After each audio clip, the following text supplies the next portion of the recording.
So let's talk about this album. I listened to it quite a few times. I listened to it a few times today, even. But I think maybe I should I talk about my thoughts on it first? Yeah, you go first, because you're already there. Let's hear your thoughts. So this is one you haven't listened to before. Yeah, well, so I know Zao. So the album that I probably know best by Zao is Where Blood and Fire Bring Rest. That's the probably the one that I've listened to. So I'd never really listened to this album in its entirety, or even really like heard anything off it. So this was like a first dive for me, and I really dug it. It does like it reminds me of a lot of like classic thrash records, like Metallica stuff, or it definitely has that influence. Yeah. And I love some of the riffing on it. I think that, like, I will say, I'll save my like constructive criticism for the end, but I really like the song "Desire the End."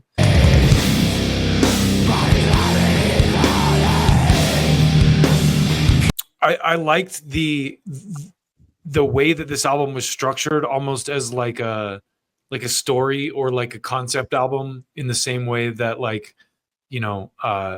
Master of Puppets or And Justice for All, like a classic thrash album, is structured.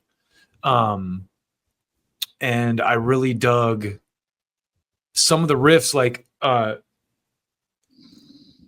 think, like I was saying, I think that song "Desire the End" is the one that really kind of stuck with me out of all the songs the most. The kind of melodies parts of it and the way that song built up.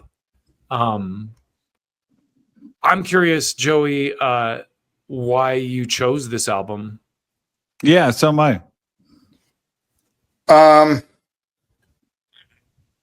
guess it's one of my all-time favorite albums, and I felt like maybe, I don't know, I just wanted you guys to hear it all the way through. Zao's been one of my favorite bands since I first heard them in like 96 or 97. And that's cool though. The Blood and Fire and this one are two albums that would easily make my top 5 albums of all time. So I don't know. I just thought it would be a good way to get you guys to listen to the whole album. I mean, considering that, like, for my top 5 albums, I have like Judas Priest, Queensryche, and that kind of stuff. This is cool. I think it's really cool that somebody's top 5 album is probably an album that we've not heard. Right. I think that's cool. So one of the things, and like last week when you picked "Slave to the Grind," I'm like, I don't think I would have ever just picked up that album and listened to it. And that's why, like, this is kind of cool, because it's like, it's a chance to listen to a whole album straight through that you might not normally. Yeah, exactly. Yeah. Well, and I think that's one of the cool, like, I think that's one of the reasons I like doing this. And I'm just going to yap for a minute and buy some time while hopefully Dryden's rebooting his computer or doing what he needs to do. But we recommend music to each other a lot. Yeah, we do. And like sometimes I listen to it, sometimes I'll hear a song or two, but I think when we do it like this, it's almost like we're forcing each other to listen to something that we're really like into. Yep. And well, so you know what's cool is, I will say that this weekend when I was with Joey and his son started playing "Kickstart My Heart," and I said, "Do you know where that song comes from?" And he's like, "No, I don't." And so I played the original, which is a Montrose song. And he was like, "Oh yeah, I hear that." And it was like, cool. It's like, yeah, that's cool. So stuff. Motley Crue didn't write that? That's originally by Montrose? They wrote that song, but the basis off the very first of it, where the wow, that's a Montrose riff. I mean, it's like a Bad Motor Scooter. Oh, well, they're just doing the same kind of thing. They're like making like car sounds with a guitar shit at the opening. So that they could be paying tribute to Montrose. Yeah, exactly. That's what I think they're doing. That's what I think totally. But it was cool. It was just cool to like you don't know that kind of stuff until you hear it, and then you go, "Oh wow, I hear that." Well, also, like Joey said, it's like he would never have probably picked up and listened to Skid Row, "Slave to the Grind." No, exactly. We not done this exercise, and same with same with this album. I mean, I like Zayo, but I would like it would be random for me to just go, oh, I'm going to put this album on. You know what I mean? Yeah. Right. So by Joey recommending Well, it, I was thinking, you Go ahead. asked me why I picked this album too. Like, I've always felt, I mean, this came out in what, 99? Mhm. So for the last 25, 26 years, if you guys might not understand this living out west, but like a cold October day when it's kind of dark and, you know, the leaves are falling and blowing around, like, if I could make that day an album, it would be this. It feels Okay. cold That's and cool. dark, and you know what I mean? Like it No, gives me that's that feeling. I know of, exactly what you mean. Yeah. Yeah, and even that song, "Dark Cold Sound."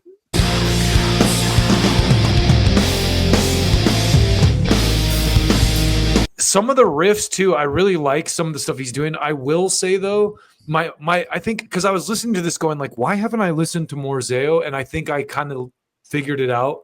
And I don't like their guitar sound. It's not the riffs or the playing. I think his playing's awesome. The songs are awesome. Just the riffs the are tone. cool, but I don't like the tone. Yeah, I don't like his guitar tone. It's kind of tinny. Interesting. Yeah, and I think that's why. Like even though I liked Blood and Fire, I never like really followed them closely after that. You know what I mean? I never was like, oh, I can't wait to hear the new Zayo. That's different guitarist. Is it? Oh, on the earlier one? This album is the first album with Scott as guitarist. With Scott playing. Okay. Huh. Yep. Okay. Maybe it's just how they're recording it, because maybe I need to go back and listen to Blood and Fire again too, because I do remember thinking that a little bit with Blood and Fire too. I wonder if it could be like a production thing. Oh, well, there's another guitarist that's the same on both albums, but I would. Our boy Scribble's on right now. What we were, and just going back to what we were talking about before. Go ahead. The band recording all in a room together. Yeah. Zayo recorded an album. Oh shoot, I'm drawing a blank now. The Fear Is What Keeps Us Here. They recorded that the same way, all in a room together. And was that Albini? Steve Albini. Yep. Yeah. Yep. Steve Albini is a G. So that's totally different sound too. Yeah, that's the thing too. Like their albums, their style kind of changes up a little bit. Just to summarize what I was telling Joey for you, so you don't like repeat or whatever. Basically, I said I really like. I think like the later tracks in this stuck with me more, I guess, and but that song, the Desire the End, that was the one that kind of like really stuck out the most to me, that I remember really well, and like just the melodies and the way the song builds. And then I really respect the fact that these guys put together like almost like like Metallica style concept album. Like it's an album that has a theme from front to back. None of the songs kind of like repeat themselves. I did also kind of dig that song, If These Scars Could Speak, that has like kind of starts with like the folky acoustic thing too.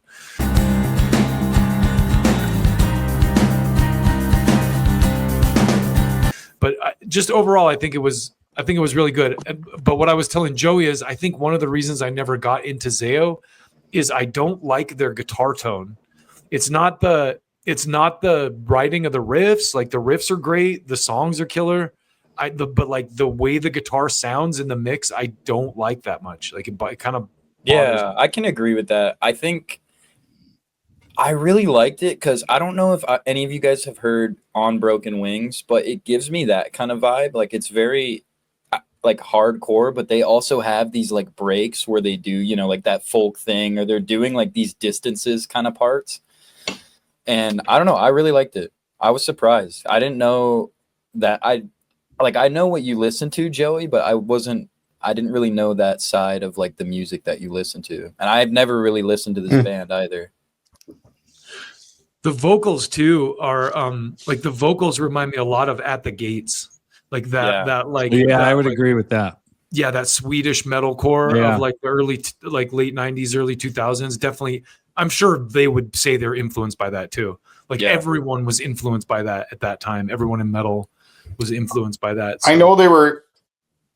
I know this album was influenced by Neurosis. Neurosis. If you know that band. Yeah. Oh fuck yeah, dude. Neurosis is so cool, man. They had this thing called Tribes of Neurot, where they had like different CDs and you could put them on at the same time and they like synced up. Really? Yeah. It's called Tribes of Neurot.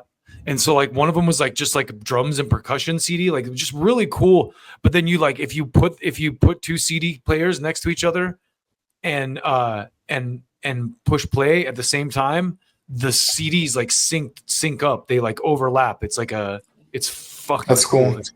Neurosis is Steve Von Till of Neurosis is like a bad motherfucker. So that's cool to know that they're influenced by this. What album is this in their discography? Like, where does it fit in? Fourth? Oh, it's the fourth. Okay. The album contains several samples from the science fiction horror movie Event Horizon. See, that was an interesting movie because that's one of those movies. That's like one of those movies you have to watch like a couple times before you actually figure it out. You know what I mean? Yeah. I just think it's one of those movies where you can like leave and have a lot of questions. Is that like a space movie? Yeah. Yeah. Because I know Event Horizon is like black hole related. Yeah. Thing. So the theme, it says, according to Wikipedia, it says the theme of the album art is based on Dante's Inferno, as the songs are grouped into pairs named after the rings in hell. Because of this arrangement, the album is often mistakenly labeled as a concept album. The band members themselves, however, had nothing to do with the idea and very little input on the artwork and layout. The album contains several samples from science fiction horror movie Event Horizon. The title of the album is also a quote from Event Horizon. Liberate Te Ex Inferis. It's Latin. Yeah, Event Horizon is just it's a cool movie. Yeah. It's a great movie. But anyway, I mean, great album. I mean, is there anything else? What do you want to say about it, Eric? Did you listen to it? I was impressed. Like I said, I was just impressed that I had like bands like Judas Priest on my top 10 and Skid Row on my top 10, and Joey picks this one, and it was a really cool album. Yeah, it's different. Yeah, it's not something I could see you just picking up randomly and listening. No. Me, maybe more so because I had a little bit of a background with this band, but yeah, I think it also kind of like encapsulates a lot of this era of metal, like 2000s metal. They have like that Norma Jean botch kind of scrapey part, but they also have the like hardcore aspects, and the vocals are obviously like super rough. Yeah. Well, it's funny you brought up botch because I spent a lot of this weekend working on a video about botch, like the history of botch. And it's crazy because that mathcore scene, like, I mean, botch started in the late 90s. 95, I think, was their first EP. But like all those bands in that era kind of like had similar style. Like it's really cool. You know, like I feel like a band like Zao probably had a lot of the same influences that a band like Botch or Dillinger Escape Plan did. So I like it. I mean, Joey, you can tell us a little bit more about the band, can't you? They don't have any original members anymore. Really? Like Norma Jean? They haven't for years. Yeah. Really? It's very much like Norma Jean in the sense, I'd say like, It like when they started out, it was a Christian band, like their first two albums, and then after that, I wouldn't say it's really Christian themed at all. I don't know if you said it already, but is this your favorite album by them? It's kind of a tie between this and the one before it, or Blood and Fire. Yeah. I mean, this is it's cool that this is like one of the first albums that you chose. Yeah, we're gonna do this every week now Yeah, I think it's in a cool. rotation. And I think it's great because it'll force us like I'm already thinking about what my next pick is going to be. I'm like, what do I want these guys to listen to? Yeah. What do you know want what I mean? everybody to listen to? Yeah, and same. I Yeah. hope you guys are doing the same.